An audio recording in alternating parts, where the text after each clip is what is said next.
The 10,000 IQ mag now has been upgraded to the 10,000 IQ Mark II. What am I talking about? Let's have a look. Here we are in the simulacrum with mag. So basically what I'm going to do is I'm going to summon these level 150 corrupted heavy gunners like so. Put them in a magnetized bubble.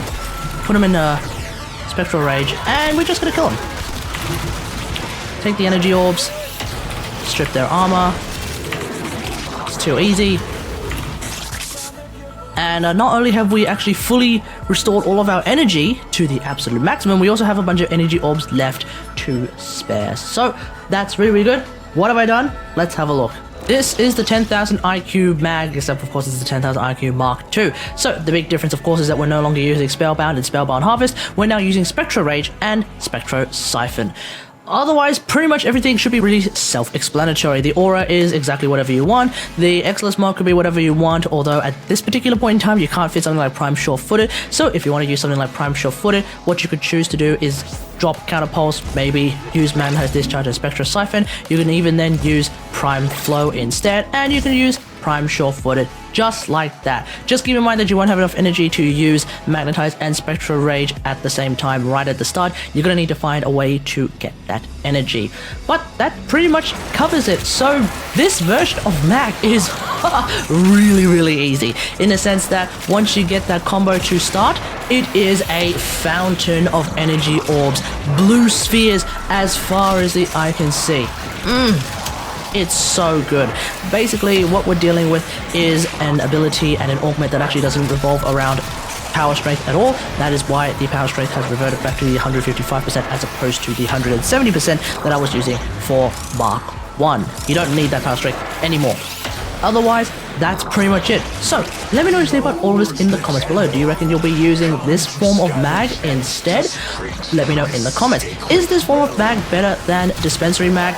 I'm not 100% sure. I think the universal mag is still ultimately a better version of mag, especially since the 10,000 IQ Mark II does not have any way of stripping your own status procs away from you, so it's not got that particular defensive thing, whereas the universal mag does have a way of healing you through those health orbs, so that's of course something that's really, really good. But hang on, do you hear that? Sounds like there's another WarFrame that is itching to use Spectral Rage. I wonder who it is. So here we are in the simulacrum with Khora. Okay, I haven't really used her in a while, but same idea. Basically, we're going to get these level 150 corrupted heavy gunners. Going to put them all into an ensnare, which is essentially like a magnetize, if you will. Put them under the Spectral Rage, and then we're just going to kill them. Great! Awesome! So, what have we done to Khora this time? Let's have a look. I think in the end, I will wait for Khora Prime before I start to put Former in her, so this is a 0 Former build for Khora. Of course, the big thing is we have replaced Strangledome with Spectral Rage, and of course that gives us SPECTROSiphon. Otherwise, everything should be really, really straightforward. Hell, even the numbers are pretty much the same as the Mag build. The main difference, of course, is that we are using Vitality. Outside of that, everything should be hunky-dory. Stretch, Prime Continuity, Prime Flow, Streamline, they should be really, really self-explanatory. The only thing that you could potentially change is maybe the aura. Maybe if you want to use Physique instead, that's entirely up to you. Either, I think, is perfectly fine. And that's pretty much it as well with Khora. So once again, really, really straightforward. As long as you get that combo happening, you'll basically be swimming in energy. Once again, I do find myself having a bit of an issue with Khora's energy management.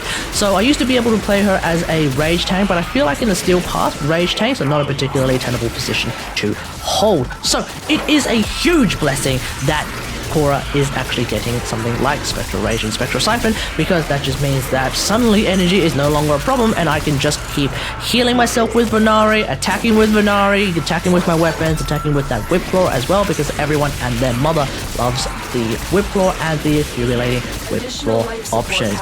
Now, when it comes to the actual Whip Claw build, i.e. the stack stick that I'm using, at the present moment, I'm just using it Galatine Prime because I don't actually really think too hard about stat sticks TBH, so that's just the deal, okay? If you want to use a stat stick of your own choice, go right ahead. Any weapon, in my opinion, is absolutely fine with that Whip Claw. It's actually quite powerful by itself. preferably with a weapon. If it's by itself with no weapon, well, then you're gonna come across some problems. But outside of that, that's pretty much it. So let me know what you think about all this in the comments below. Do you think you'll be using a Spectral Rage based Khora in your battles? Let me know in the comments. Otherwise, hope you guys enjoyed this. If you like this video, hit that like button, subscribe for more WarFrame content, and until next time, I'll see you guys later. Thanks for watching. Bye!